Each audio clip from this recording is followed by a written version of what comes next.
Olá, nós estamos iniciando mais um programa, Assembleia Convida, e hoje nós temos a grande honra de receber aqui no estúdio da TV Assembleia um ícone, um patrimônio da música popular brasileira, eu diria da música universal, um dos maiores músicos do Brasil e do mundo. Me refiro aqui ao Sérgio Dias. Sérgio Dias, uma honra, um prazer enorme aqui receber você aqui no estúdio da TV Assembleia para essa conversa com os telespectadores. É uma honra mesmo estar aqui, quer dizer, eu tenho um enorme respeito pela Assembleia, pelo Estado. Afinal, o Estado de São Paulo é meu país, né? É uma coisa que me bate fundo. E hoje nós queremos conversar com você, Sérgio, sobre os Mutantes, sobre a sua carreira, sobre o tropicalismo, sobre a ditadura militar, sobre a volta dos Mutantes, enfim, sobre vários assuntos, sobre a sua visão hoje do Brasil, da política brasileira, da política cultural. Então nós temos aí vários assuntos aqui para debater aqui. Você vai presentear o telespectador hoje da TV Assembleia aqui com as suas opiniões e, sobretudo, resgatando um pouco da sua história, que faz parte da história recente do Brasil. Obrigado. Então, em primeiro lugar, eu queria dizer como que os Mutantes foram formados, como que o grupo se formou. Olha, foi uma coisa assim... Sabe quando a coisa tem que acontecer, né? É impressionante quando... Sabe quando você faz um projeto e aquela coisa dá certo e você parece que o vento da vida está enfunando suas velas e a coisa vai por si, né? Por exemplo... O Arnaldo estudava com um amigo, com o Rafael, que era amigo do Cláudio, e a Rita estudava na mesma classe, acho que dele, eles se conheceram, viraram namorados, aí eles tocavam, tinham duas bandas, o Rafael, que era nosso líder, né, o Rafael Vilardi, ele tinha uma banda chamada The Thunders, né, e a Rita tinha como é que chama? Teenage Singers. Então, volta e meia, Thunders pegava e juntava e acompanhava Teenage Singers, porque eles eram melhores musicalmente, né? Então, acabou que se fundiu, né, e virou uma banda chamada Six Sided Jazz, para um show. Aí, depois disso, aí me chamaram para eu tocar. Aí o Rafael me chamou, eu me lembro, entrando na casa dele, tinha nem 13 anos, sei lá, 13 anos de idade. A gente foi lá ensaiar, e ele imediatamente me botou na banda e disse, não, então daqui para frente você sola, eu sou base. Ele tinha uma visão de música absurda, muito legal. Daí dessa banda nasceu os Mutantes. A nossa cantora principal, que era a Sueli, ela foi para os Estados Unidos e aí pusemos uma outra cantora que não era lá muito legal e deu uma dissensão no grupo, aí ficou eu, Arnaldo e a Rita, né? E o Rafael saiu, seguiu um outro caminho. Então, foi assim que começou a coisa. Aí eu me lembro que a gente foi trabalhar na TV Bandeirantes. A gente batia ponto lá. Então a gente tocava no Quadrado Redondo, no como é que chama? No Hit Parade. Então lá que a gente conheceu o Tim Maia, que ele tinha acabado de chegar, a gente apresentou ele para a Polygram. Quer dizer, a gente culpado por toda essa coisa, Tim Maia ter feito todas essas coisas maravilhosas e loucuras que ele fez, que foram fantásticas, né? Mudou o Brasil em milhões de maneiras. Quer dizer, a gente sempre teve a sorte de estar no meio desse furacão. Sérgio, só uma pergunta aí no meio, antes de avançar um pouquinho mais. A sua mãe era pianista, musicista, a dona Clarice, ela influenciou muito vocês musicalmente? Tanto ela como meu pai, musical dos dois. Com certeza. Pai também. Meu pai era poeta e um grande tenor, né? Grande tenor. Então cantava. E a gente vivia o tempo inteiro dentro desse ambiente, né? Por exemplo, eu via minha mãe estudando 12 horas por dia, isso para mim era normal. Então quando comecei a estudar violão, era isso que eu fazia. Eu vivia o tempo inteiro tocando, e não tinha professor, não tinha palheta, não tinha corda, não tinha nem guitarra, só tinha um violãozinho lá, que eu pedi para ela me dar quando eu tinha 11 anos, ela me deu um violão rei. Um rei. Azul, esfumaçado, eu adorava, achava lindo. E eu ficava tirando, a primeira música que eu toquei na vida, acho que foi o Bonanza, porque era tudo corda aberta, né? Daí foi a primeira coisa que eu toquei. Daí era só tirando música do disco. Você botava a música em rotação baixa, metade da rotação, e ficava tirando nota por nota. Então era um trabalho de cão, né? Não tinha... Tá. Ô Sérgio, depois vocês acabaram participando de um grande movimento revolucionário da música popular brasileira, que foi a Tropicália, o tropicalismo. Como que foi a aproximação com o Gil, com o Caetano, com os tropicalistas? A gente estava fazendo esses programas do Quadrado Redondo, essa coisa toda na Bandeirantes, o Chiquinho Moraes, que era o maestro lá, ele arrumou uma coisa para a gente fazer, uma gravação com a Nana Caymmi. Acho que o Gil e o Caetano estavam atrás de pessoas que fizessem o tipo de coisa que a gente fazia, né, que fosse mais avant-garde, que fosse mais ligada ao som, à música mais profunda, isso tudo. E ele armou esse negócio, a gente foi e gravamos isso. Eu lembro que eu conheci Caetano e Gil lá. Eu lembro como se fosse hoje. Caetano estava num cantinho assim, um cantinho escuro, ele magrinho, sentadinho, com as pernas cruzadas, né, aquele jeito dele. E isso foi a primeira visão que eu tenho do Caetano. Aí o Gil convidou para a gente fazer. Na época, quando ele convidou, a gente pensei, putz, lá vem aquela coisa, pô, não estou afim de tocar samba, né? Meu negócio é outro, sou roqueiro, né? Mas aí quando ele trouxe Domingo no Parque, eu disse, uau, essa música é séria, né? Então foi igual gabado com queijo, né? Deu mó pé. Sim, foi uma música histórica hoje no Brasil, e a participação de vocês, né? Porque vocês inovaram, foi a primeira vez que se usou guitarra elétrica em festival de música popular brasileira, sim, né? Foi. Vocês com o Gil e o Caetano Veloso com Alegria, Alegria. Né? Domingo no Parque, Alegria, marcam uma ruptura, né, nos festivais. E também como é que chama? A essência da semente que está trazendo frutos até hoje, né? O que é uma coisa muito incrível. Eu tenho, por exemplo, outro dia eu estava vendo um vídeo do YouTube, um garotinho de 2, 3 anos de idade cantando lá, ando meio desligado, coisa absurda. Você vê as gerações que isso chegou, né?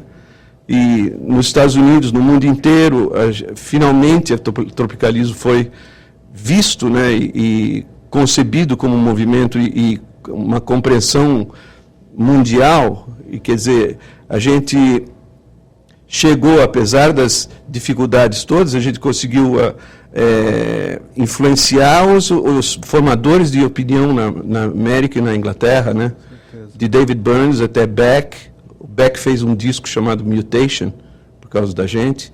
Quer dizer, o negócio foi muito bonito de ver. Então, quer dizer, o tropicalismo hoje ele é cultuado internacionalmente. Com certeza. Um movimento que é reconhecido hoje. Com certeza. Movimento 68 que ainda hoje, cada vez mais é reconhecido internacionalmente. Com certeza. O que é uma coisa muito bonita de ver, porque apesar das dificuldades da época e o tão pequeno que foi o movimento, né, comparado com o humor, foi muito curto, né, foi ceifado, né, como você vê como não dá para segurar quando uma coisa é forte, né? É igual a juventude, né? Você segura assim, igual você segura grão de areia, mas sempre daqui a pouco começa a cair entre os dedos os grãozinhos, né? Então isso é um negócio muito bonito, porque você vê que não tem como você parar algo que é verdadeiro, né? Na verdade, vocês abriram caminho, né, para as outras gerações. Acho que se não houvesse o tropicalismo, talvez nós não tivéssemos depois Secos e Molhados, Raul Seixas, Novos Baianos, com certeza, Azusa e tantos outros grupos que se inspiraram em vocês. No rock, né? Você vê, por exemplo, a Pompeia, né? A Pompeia é a Liverpool do Brasil, né? Exatamente. Tinha tantas bandas que nasceram lá depois da gente, né? Foi um negócio muito, muito bacana. Agora, vocês passaram também por um momento difícil, porque o movimento tropicalista aconteceu basicamente em 68. Vocês tinham um programa na TV Tupi, o Divino Maravilhoso. Isso já mais para o final. Já Em 66 a gente tocou o Domingo no Parque. 67, aliás. 67, no Festival da Record. Festival da Record. Eu tinha o quê? 16 anos. Quando a gente tocou aquilo mudou o universo imediatamente. Foi a mesma coisa que quando, sei lá, sem pretensão, quando eu ouvi Beatles, eu cortei o cabelo na hora, que eu virei um Beatle, né? Quando Mutantes apareceu, foi uma coisa que ninguém jamais tinha ouvido aquilo. Então aquilo foi uma coisa muito séria dentro da música e da cultura que chegou depois até ao mundo, né? Uma coisa muito bonita de ver. Agora, em 68, acho que a gente já estava com o programa, acho que Divino Maravilhoso, na Tupi, que era uma coisa fantástica, porque a ideia era genial. Ele era um programa que não tinha, como é que se diz, um planejamento, né? Não tinha roteiro. Não tinha roteiro, tinha um monte de gente que estava lá e fazendo música e arte completamente livres. E quem é que estava? Gil, Caetano, vocês, Gil, Caetano, Mutantes? Jorge Ben, Tim Maia, Quarteto Novo, todo mundo que aparecia, entende? Foram pouquíssimos programas, eu não lembro exatamente quantos, mas foi ceifado imediatamente, né? Foi uma coisa que foram... Pelo AI-5. Pelo AI-5, cortado no ato, né? Tanto é que o produtor do programa, o Fernando Faro, disse que ele queimou todas as fitas do programa, tanto é que nós não temos imagens. Temos algumas fotos, uma foto aqui, outra ali, mas nós não temos imagens, né, de televisão, porque ele queimou todas as fitas. Sim. Quando o Gil e o Caetano foram presos, porque ele achava que essas imagens poderiam ser utilizadas contra os dois e contra vocês. Com certeza. Ele queimou para não deixar pistas, né? Sim, para os militares. Certeza. Era coisas que, por exemplo, a gente tocava atrás de grades, né? As câmeras estavam lá e entre o palco e a câmera a gente botava grades. Um desses programas foi assim. Então da perspectiva a gente já estava na cadeia, né? Sim. A gente estava mostrando só o que era a realidade, que a gente estava vivendo, só que as pessoas não sabiam tanto, né? Aí, depois disso, a gente foi fazer o que? A sucata, né? Mas, Sérgio, aí teve, então, Divino Maravilhoso, que foi um programa extremamente importante, né? Histórico. Foi um programa que faz parte de uma lenda hoje da música popular brasileira. E teve também aquele festival, o terceiro Festival Internacional da Canção, em 68, aqui no Tuca. Sim. E vocês participaram, Proibido, Caetano Veloso, e vocês foram vaiados pela esquerda brasileira. Foi. Pela esquerda. Vocês foi. incomodavam a direita e a gente esquerda. incomodava todo mundo. Os caras não conseguiam localizar bem, a gente não entendia que a gente era... Nós, na realidade, éramos brasileiros, né? A gente era paulista, brasileiro, como é que chama? E jovens. E o jovem tem esse sentido de liberdade imediato, já vem com a fórmula, né? Então, o desafio para a gente era algo extremamente importante, né? Então, não importa quantas vezes eles fossem censurar a gente, porque a gente foi muitas vezes censurado, por exemplo, tem músicas, só que em vez da gente pegar e mudar a letra, como todo mundo fazia, a gente mutilava a música, a gente botava ruído em cima da letra. Então, por exemplo, não podia tinha uma música que chama A Hora e a Vez do Cabelo Nascer, que dizia o meu cabelo é verde e amarelo. Verde e amarelo não podia dizer, que era censurado. Então a gente botava um barulho, o meu cabelo é... E tocava ao vivo com a letra correta.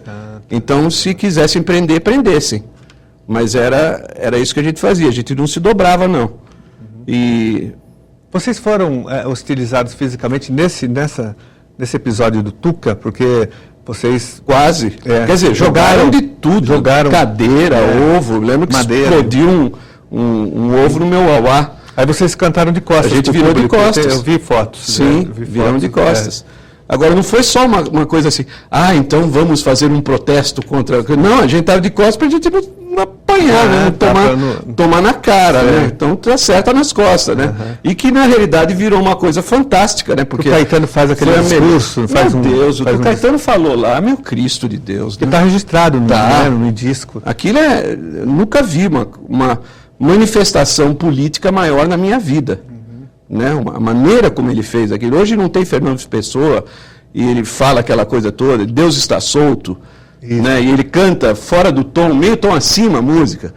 Tá vendo, Júri, fora do tom, fora do tempo, agora me desclassifica junto com o Gil. Ele pede para ser desclassificado. Pede, ele fala, e essa é a juventude que pensa que vai tomar conta do Brasil? Ele fala assim, se vocês forem estética como são em política, nós estamos perdidos. Completamente. Né? Quer dizer, ali é um momento que você vê o poder, entende? Do que energeticamente, sei lá, estava por trás disso tudo. As cabeças, as pessoas que estavam envolvidas nisso, eram pessoas... Entra até o John Dunn Durand, ele entra lá, um americano, Gritando, cantando, loiro, ele é albino. Porque na gravação tem alguém gritando, é ele. É ele, é o John Duran. Imagina, os caras, então entra um gringo, um americano lá cantando, que os caras não acreditaram nada. Porque a esquerda brasileira, aquela esquerda canônica, achava que usar guitarra era um coisa símbolo do imperialismo, né? Imagina, coisa absurda, né? Era uma era uma visão estreita de música, de estética, de revolução comportamental. E os caras esquecem que as guitarras que a gente usava, nós fabricávamos. O seu irmão. Meu irmão que fabricava. Cláudio Dias. Cláudio César. Aí ele fabricava as guitarras. Quer dizer, nossas guitarras eram feitas no Brasil. Os falantes que a gente usava eram Bravox. Quer dizer, não tinha nada de importado lá, nem corda. Corda, eu ia catar aço em um lugar lá, na Delvec, eu tinha achado um rolo de aço fininho para poder botar cordas mais leves na guitarra, porque não existiam cordas. Então era quebrar uma pedreira por dia, né? Sérgio, daí, Sucata, né? O show na Boate Sucata, no Rio de Janeiro, que é um show determinante, que determina, inclusive, a prisão do Gil, do Caetano. Caetano, Gil. Foi uma temporada esse show? Foi uma temporada. Foi uma coisa fantástica, né? Acho que isso aí, se não me engano, foi ideia do Guilherme Araújo. Que era o empresário do grupo. Com Amaral. Qual é o nome dele, meu Deus? Ricardo Amaral. Era o dono da Sucata. Então, essa coisa de fazer uma mini, como é que se diz? Temporada lá, quer dizer, foi um negócio muito desbravador, né? Porque era uma boate, era pequenininho, era o tamanho quase desse estúdio, né? E virou uma importância absurda, né? E aí entra a grande questão e a sua posição ali foi fundamental nesse sentido, porque a acusação contra Gil e Caetano é que o Caetano cantou uma música utilizando trechos do hino nacional. Então, o radialista Randall Juliano diz isso, que ele desrespeitou um símbolo nacional, né? Pois é. Que, na verdade, o Caetano não cantou. Não, o Caetano foi você, na verdade. Eu citava no meio da Voz do Morto, né? Que é uma música do Caetano Veloso. Eu fazia né? Porque era o que, pô, você vê, a música pedia isso, o momento pedia isso, tudo isso era a realidade que a gente estava vivendo. Então eles pegaram isso como, sei lá, eles precisavam de um gancho, né? Porque eles tentaram de tudo, porque a gente vivia sob pressão por exemplo, os caras diziam, olha, não saia do hotel hoje que os caras vão pegar vocês. Ou outras noites na Sucata, a gente tinha que... Os caras diziam, olha, sai porque vai ter um raid.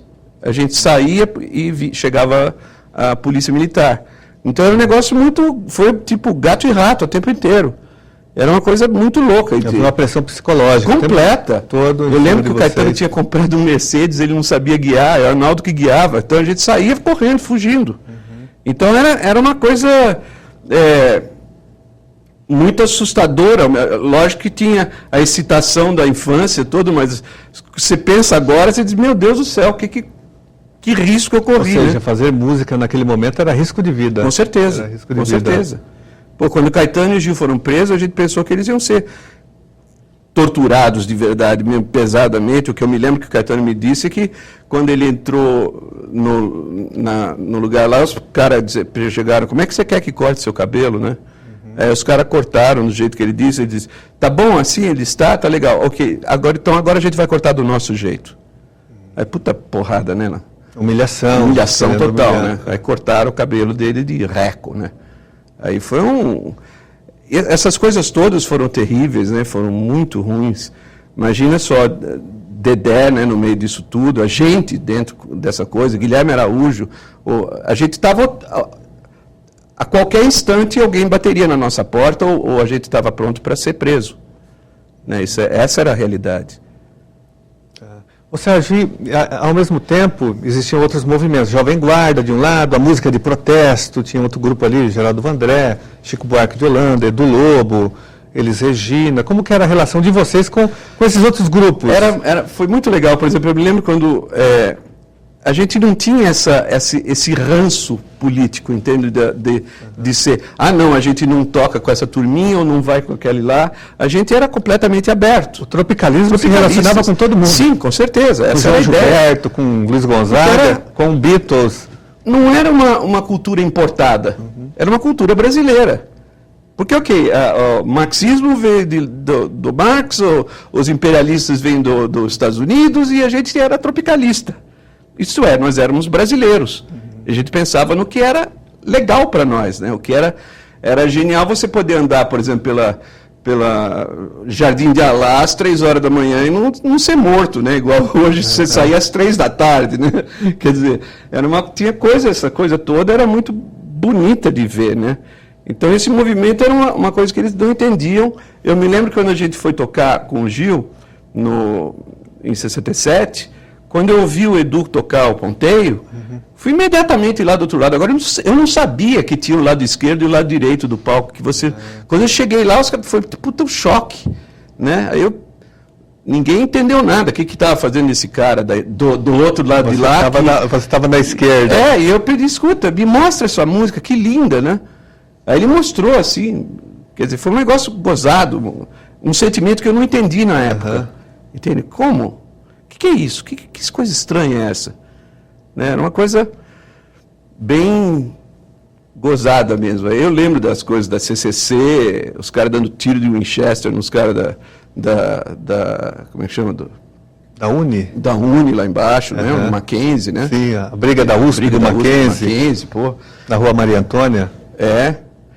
Foi mundial. Em 68 a gente estava em Paris quando estava tendo aquelas manifestações todas. A gente viu. Estavam fazendo show? Estávamos fazendo show. A gente foi para o Midem, eu acho. Aí a gente foi para Paris para fazer. A gente fez rádio e televisão francesa. E lá eu lembro de viver essa coisa toda, né? Foi muito incrível. Tem um outro tropicalista que nós não falamos, é o Tom Zé. Gênio. Meu parceiro.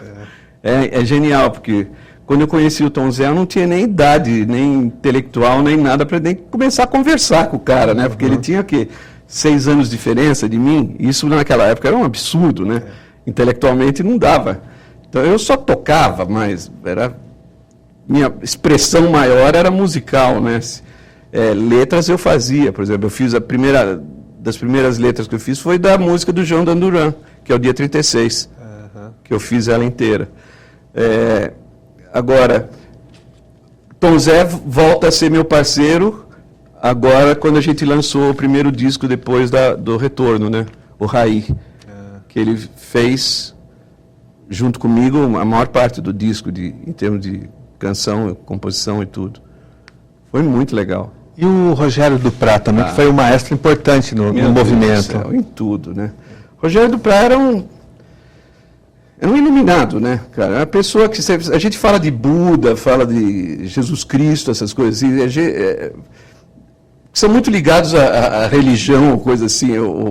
Agora, você pensar no que tinha dentro do interior daquela pessoa, para ele poder gerar tanta mágica, entende?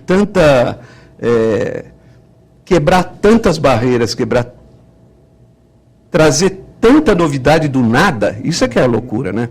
Por exemplo, tem uma coisa que me tocou muito no Evangelho de Tomé, que é esse que não entrou na Bíblia, que foi censurado, né? Pela Igreja Católica.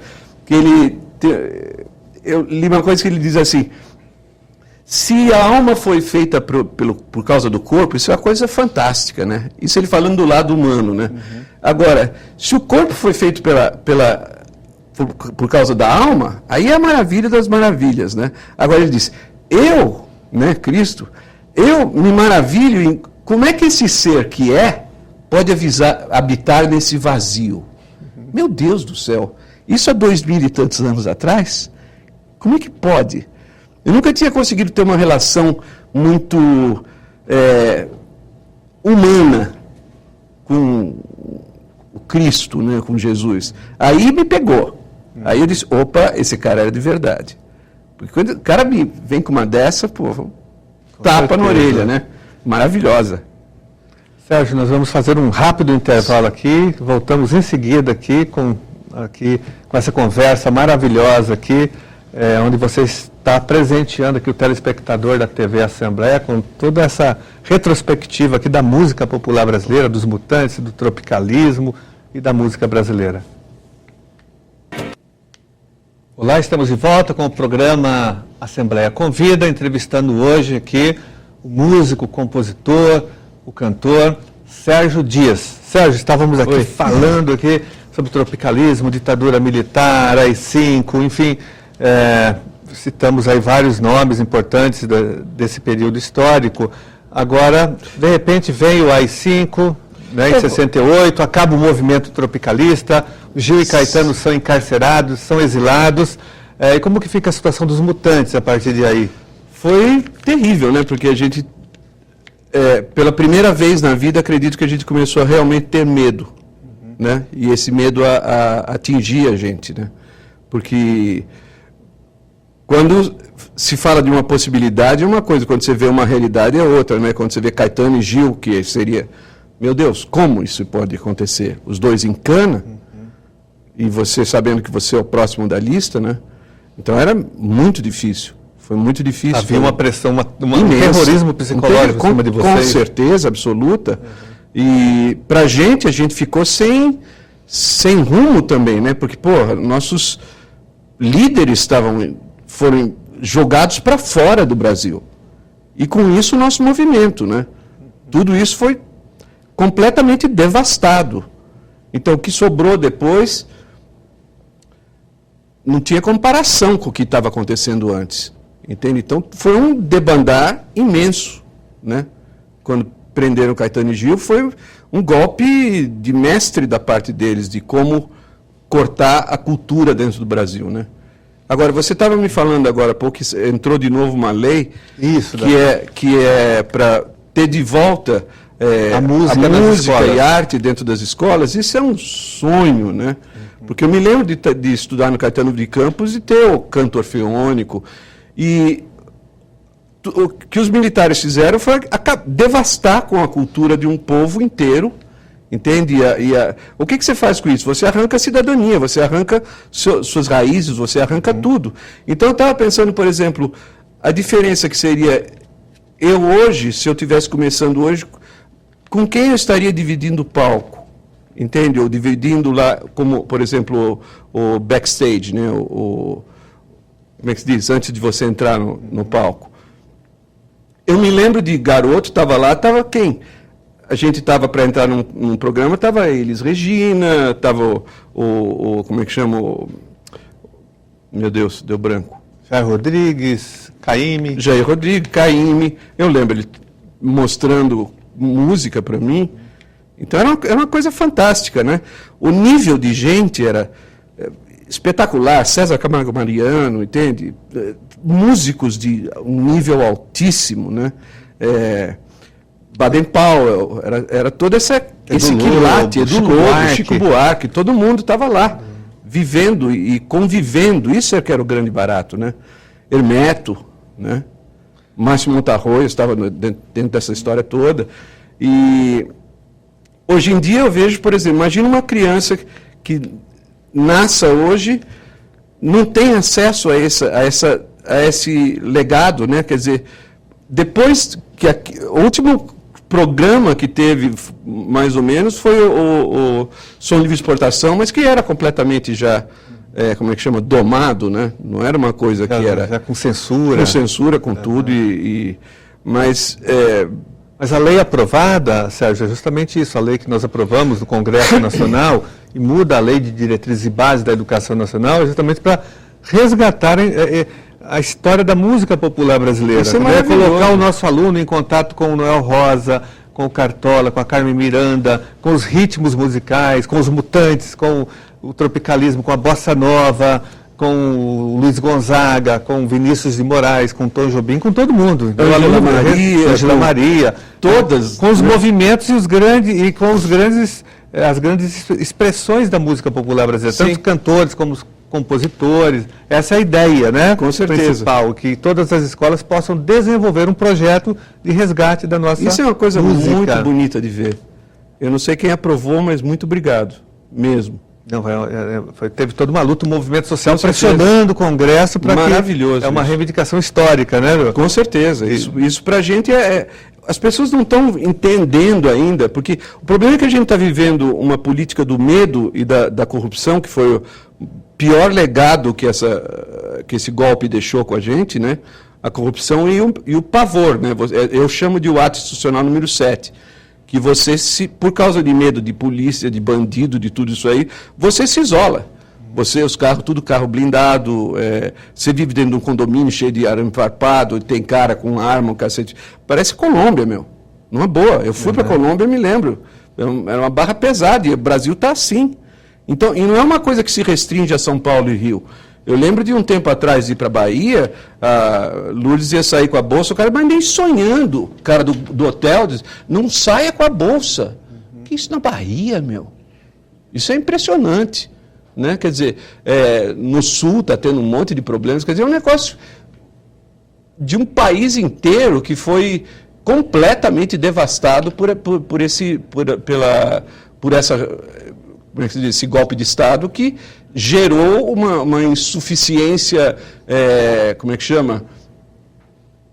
Artística, cultural, política, pensamento, tudo, comportamental, isso tudo foi... O que restou disso é uma coisa que, para mim, como paulista, dói tanto. Sérgio, o Brasil perdeu muito com o golpe militar de 64. Agora você, pessoalmente, como músico, a sua carreira foi prejudicada, foi interrompida. Você teve que sair do Brasil também depois do tempo. Eu saí do Brasil porque não tinha mais como fazer aqui, não tinha como tocar. Era impossível. Você ficou quanto tempo fora do Brasil? Quase 10 anos. 10 anos. Quase 10 anos, Fiquei nos Estados Unidos. Eu tive a sorte de ter conhecido o Al Shankar, que era o violinista do John McLaughlin. E a gente ficou amigo. Eu tentei lançar um disco aqui, solo, que teve participação do Caetano, da Gal. Isso foi já na volta deles, depois disso. Mas já estava tudo disperso, né? Não estava mais aquela coisa. Mas é aquela coisa, né? As gravadoras já não eram mais polos de criação, como, por exemplo, quando o André Midani veio... e junto com a Polygram trazia à tona a ideia, as ideias e as modificações, o que tivesse de novo, né? Passou a ser uma coisa completamente... Por exemplo, a música do Brasil naquela época estava sendo basicamente coordenada por, 10 quilômetros quadrados do Rio de Janeiro. Isso é um país continental. Isso é absurdo, entende? Então não tinha espaço, os caras vinham falar para mim, não, faz uma música tipo dos Bee Gees, entende? Como que eu posso? Eu sou dos Mutantes, como é que eu vou fazer isso? Entende? Então, chegou uma hora que eu fui embora porque não tinha mais como viver, como sobreviver fazendo a minha música sendo honesto.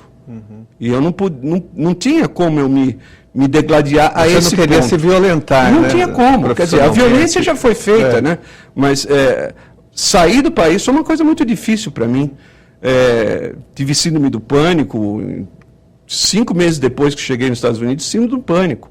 Não tinha a menor noção do que era, fiquei apavorado, né? Pensei, puta, o que é isso? O que está acontecendo comigo, né? Fiquei 25 anos com esse problema. Me curei em 2005. Finalmente um médico, o Lélio Freitas, chegou e me conseguiu a formulação que resolveu a questão, mas eu não conseguia mais guiar, não conseguia voar, não conseguia fazer nada, dar túnel, foi um horror. E eu tinha que tocar. Agora, imagine você tocando em palco e tendo que ter uma postura lá de que você está bem e você é torto, né? Não foi fácil, foi muito difícil. Sérgio, e a volta dos Mutantes, como que foi? Foi uma coisa maravilhosa. Isso por exemplo,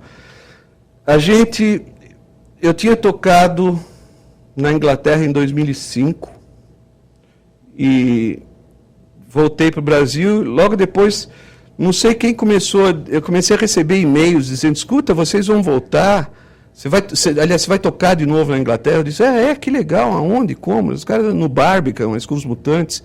Não tinha a menor noção do que era isso. A gente começou aí eu comecei a ligar para as pessoas, todo mundo começou a se ligar e dizer, o que é isso? Está sabendo de alguma coisa? Alguém falou para o curador desse show que estava sendo feito lá, de exposição da Tropicália, que não teria o menor sentido fazer aquilo sem os Mutantes. E o cara falou, bom, o que eu posso fazer? Eles não existem, não tem mais banda. Isso saiu torto para a imprensa, dizendo que a gente estava se reunindo para tocar. E começou a sair em todo mundo. Agora, o que mais é fantástico, teve um carinha, por exemplo, que faleceu agora, o Bill Bartel. Esse é um cara que pegou nossa música, um gringo, e começou a mostrar para as pessoas, cassete. E mostrou para o Kurt Cobain, por exemplo. O Kurt Cobain do Nirvana ouviu e mandou uma carta para a gente, dizendo, escuta, vocês têm que voltar. E começou isso a bombardear um monte de gente, David Burns, Beck, Belle Sebastian, toda a nata como é que se diz, dos formadores de opinião do mundo começaram a ouvir a nossa música, a gente não existia mais. Então, uma coisa genial você ver seus filhos, as suas filhas, né, sobreviverem a você. Então, você vê as nossas músicas trazerem a gente de volta, foi uma coisa maravilhosa. Então, eu me lembro, eu estava em casa, quando o David Burns ligou, e dizendo, olha, eu estou querendo fazer uma compilação aqui e tal, e aí eu sugeri a ele as músicas, mas não tinha a menor noção do que estava acontecendo no mundo. Quando essa história do Barbican, da gente voltar, quando a gente voltou por causa do Dinho. O Dinho, nosso batera, quando ele chegou para mim e disse, olha, se você quiser eu toco. Ele não tocava há 25 anos ou mais. Ele não chegava na bateria. Quando ele falou isso, opa, isso é séria. Então ele disse, então vamos se juntar. Então a gente foi lá para casa, para o meu estúdio, a gente tocou. Foi uma porcaria, mas a vibe estava lá, a energia, lógico. Eu sabia disso, com certeza, vamos lá. Aí o Liminha disse, não, a gente só pode fazer 2 ou 3 músicas. Eu disse, nem a pau, a gente vai fazer 20 e tantas músicas, vamos tocar todas, e igual. Aí eu juntei uma banda e fiz exatamente o que era. Tiramos todos os arranjos do Duprá, tudo, ficou perfeito, igual. E o nosso show que a gente tocou lá foi o nosso off-Broadway, que não teve um show antes. Então, o que você escuta no disco e no DVD do Barbican é o primeiro show que a gente fez. E aquilo é a verdade. E não tem maquiagem. Quer dizer, o que foi, foi. Você vê a Zélia lá, parecia uma onça, andando para lá e para cá, pensando, que diabo eu fiz na minha vida, né, de estar nessa coisa. Agora, quando a gente acabou, eu lembro de entrar no palco e sair do palco. Porque o nível da intensidade era tamanha que eu... Sabe quando você não tem...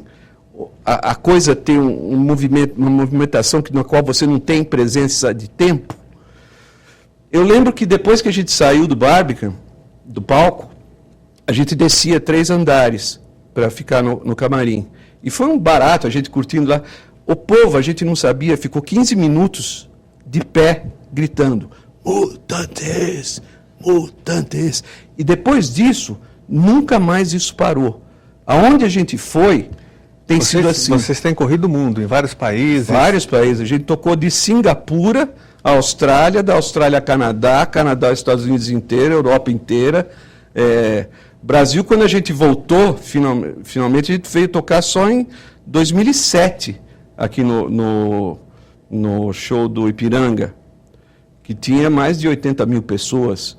Aquilo foi um absurdo. O aniversário de São Paulo. Aniversário de São Paulo. Ali que você pira. Tem uma foto que uma pessoa tirou, que tem uma senhora de uns 80 anos, tem um cara de 40, uma menina de 15 e uma garotinha com o pai. Aí você diz, o que é isso? Eu esperava, quando chegasse no Barbican, que eu fosse encontrar pessoas da minha idade, que estariam curiosas de ver essa coisa toda, achei que era isso. Era só juventude. Quando a gente foi na turnê americana, a primeira, quando a gente tocou no Pitchfork, o público inteiro, antes da gente entrar, mutantes, mutantes. A Zélia vira para mim e diz, pô, Sérgio, a voz do povo é a voz de Deus, né? Foi extremamente impressionante.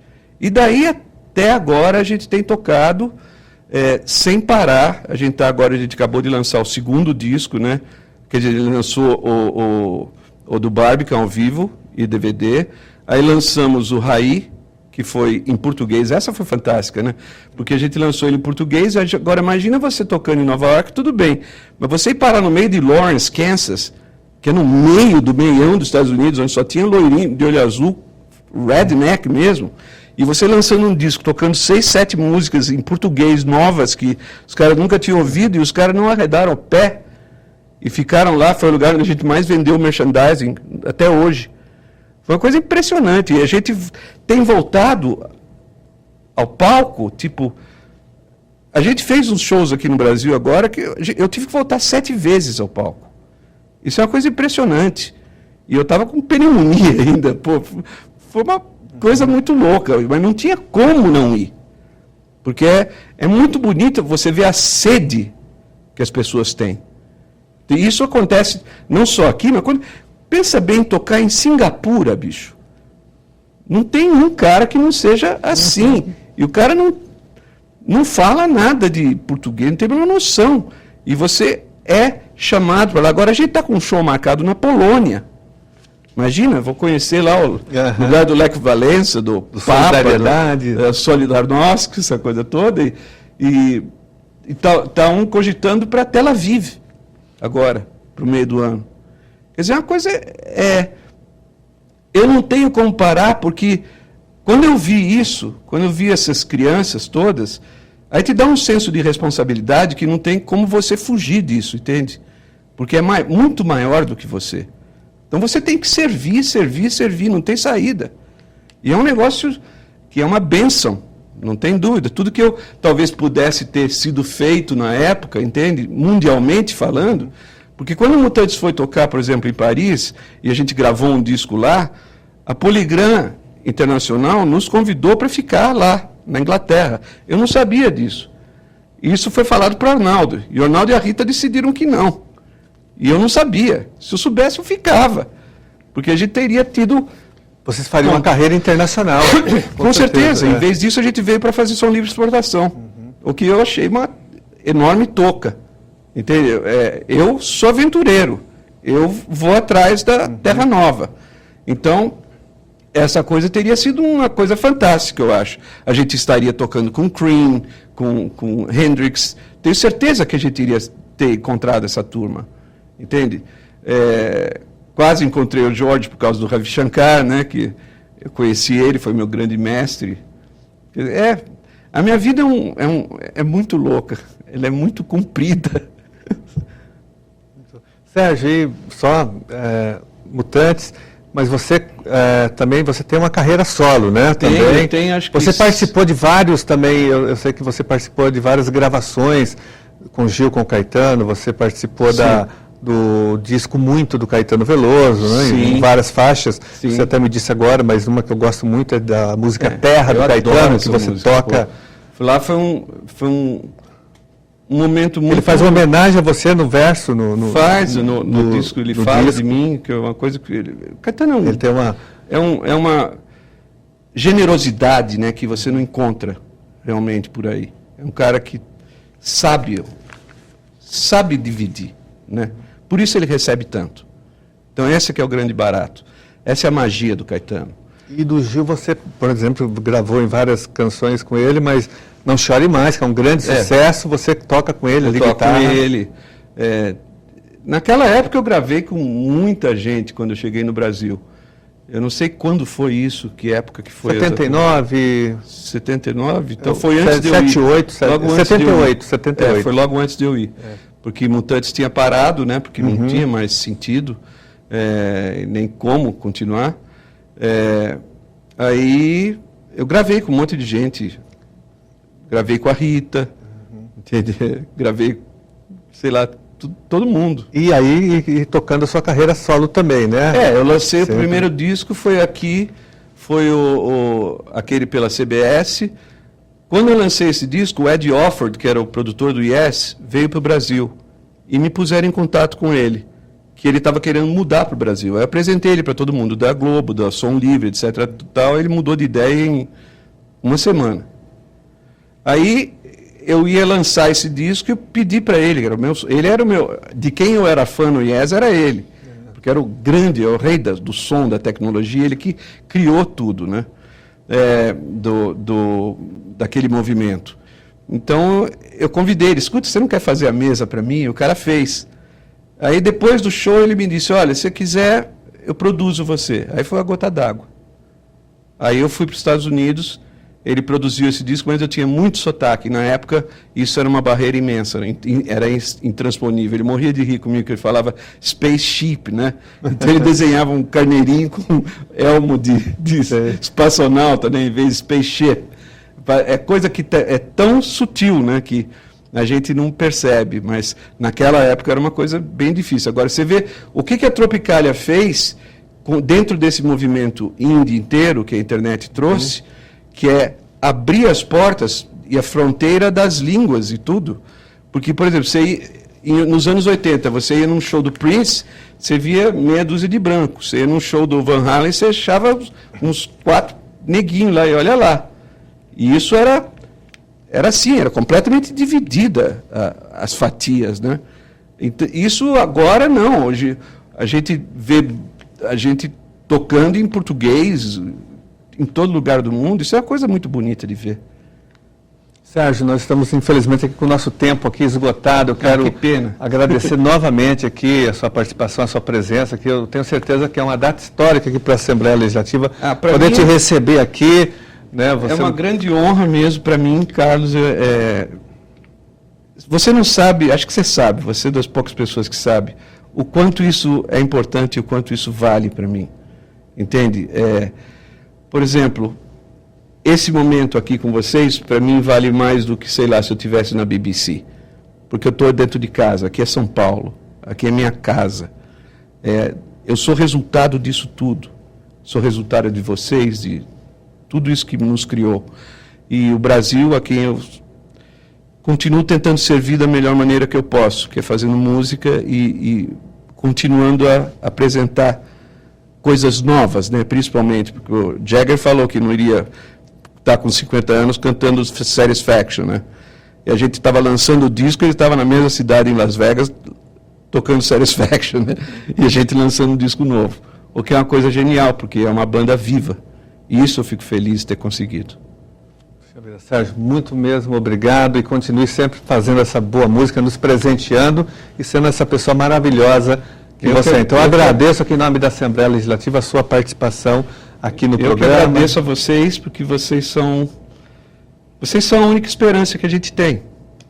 Sem vocês e sem essa movimentação que vocês possam fazer e trazer para esse país tão ferido, tão machucado, vocês são a única esperança. Então eu rezo por vocês, rezo para que Deus ilumine e que o povo brasileiro pegue realmente as rédeas na mão, como começou em junho, né?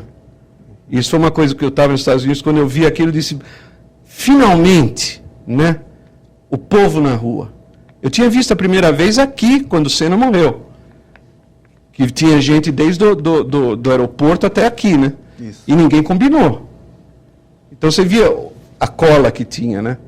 Agora você vê essa cola se movimentando por causa de coisas sociais e políticas. Para mudar o Brasil. Que sonho. Mudar o Brasil. E um sonho que está começando a virar realidade, mexam-se, por favor. Eu já não tenho tanta idade para ficar fazendo aí, façam suas partes. Né? A gente ajuda. Sérgio, muito obrigado, viu? Obrigado. Um abraço.